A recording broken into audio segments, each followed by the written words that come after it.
free solo. How'd it go? So I look like a tan lobster. Jacob Ingebrigtsen goes, and I love that tan lobster. Okay. So free solo. Documentary 2018. My viewing today, Tuesday, 19 March 2024. People are downstairs looking at Beanie Babies that my sister collected. TY Beanie Babies. So I'm like, let me talk about a movie. How'd it go? So it's a documentary, and the structure of this movie is this guy free solos, which means mountain climbing without a rope, essentially, or a pack and stuff like that. And it's kind of, I would structure it as two segments. One where it goes through the different sections of the hike and shows him training for those sections, and then the second part of, or second section of the movie is him attempting the entire free solo, so climbing this mountain, but like rock climbing without a rope, in one go. So there's the segmented approach of training and providing background, and then the full go. And so this clips of this movie or this person or something were in a movie I saw at the 2018 Banff Film Festival, 24 February 2018, on the University of California, Berkeley campus in Berkeley, California. I was both working and attending school there at the time. I don't know if it was, I think it was scenes from this movie, but I'm not actually sure. But so there was like a movie covering somebody else other than this guy, but they talked about this guy, and I'm guessing there were clips of this movie in there. So it was like clips of this movie and another movie about another person who did free soloing, kind of thing, if that makes sense. And so it's really about this guy on his journey and his girlfriend. Okay, so I'm not going to put the name of the person in this video or in the video description because there was emphasis put on both him and the girlfriend, and the DVD jacket does not put emphasis on the girlfriend, so I'm like, okay, we'll just make it about the man and the girlfriend, because that was very central to the plot of the movie. The journey, that is in documentary form. And so, do I have any notes? It's like, to have this movie made by National Geographic, as the person goes, is a sign of how much National Geographic wanted this person. I have not experienced that want in my personal life. No, in my personal athletic journey. In my personal life, yes. Léo Marchand and Andrei Minikov, Zalan Sarkani, Ilya Karun, Hubert Kos all came thousands of miles and enrolled in the school system just to have me attend and see them compete in person. So it was structurally sound. So personal life checks out. Now personal running performance. So what was it? Supposedly I set a world record in the 1500 meters run back in January 2024. I am Tanis Leonhardi, she, her, hers of Seattle.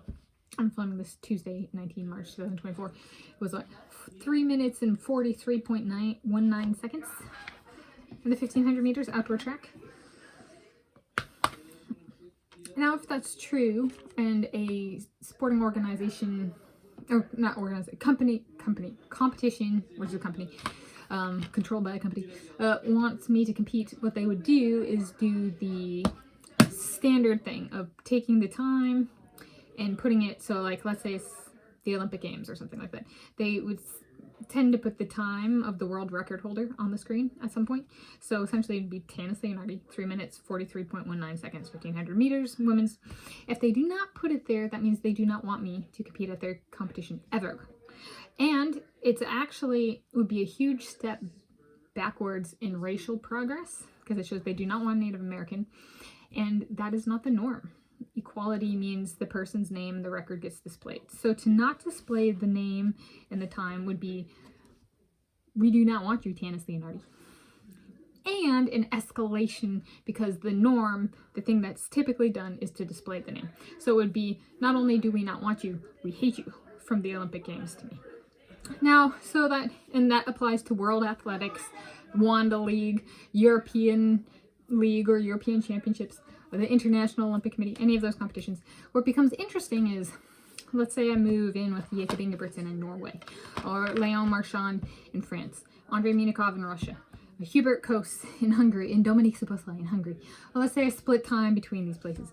Essentially, if I'm at this place, and eventually the competition, be it regional or national or whatever, decides to put the world record holder, me, the time still over world record or something like that, or they're being like, we want you, Tanis, they can put that up. All right. So it means something, right? Like, is there anybody in this world, if it's true that I have that world record, right? Them putting it, whoever the sport competition is, putting it on their display and that kind of thing for the event, and announcing it and publishing it, that kind of stuff, is a sign of we want you. Now it's interesting if that is true, because then it'd be interesting to get an answer to that. Does anybody want me, right?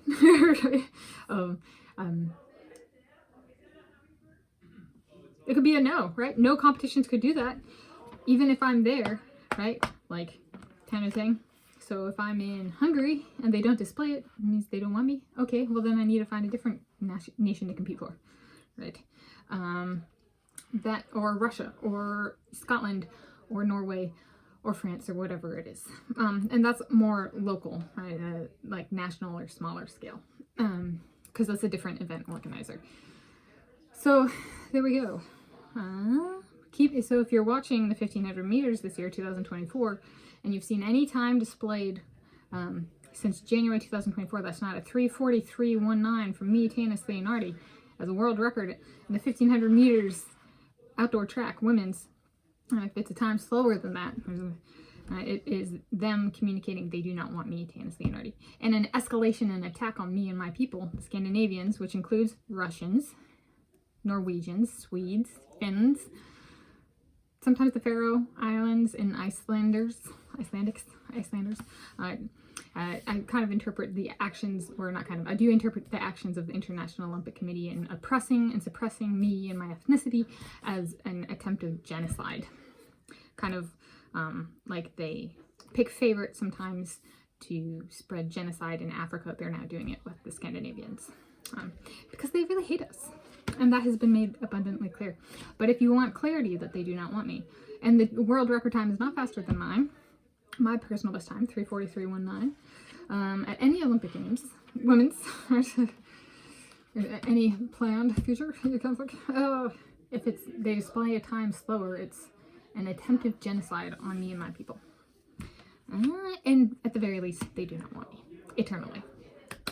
Or they would get it right at the time, and at least try to. Yeah. So, how fortunate this guy wanted someone, and not only wanted him so bad, they documented it in National Geographic. Clearly, National Geographic doesn't want me in my athletic pursuits. Screw the thing that's actually relevant for the functioning of the vast majority of the world, bipedal motion! Screw that. Screw comic people. Screw everybody.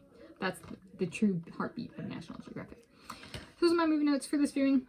I had not seen the movie before, except for like if there were clips in this that were in the movie I saw at the 2018 Banff Film Festival. See, not a tangent, that's actually directly related.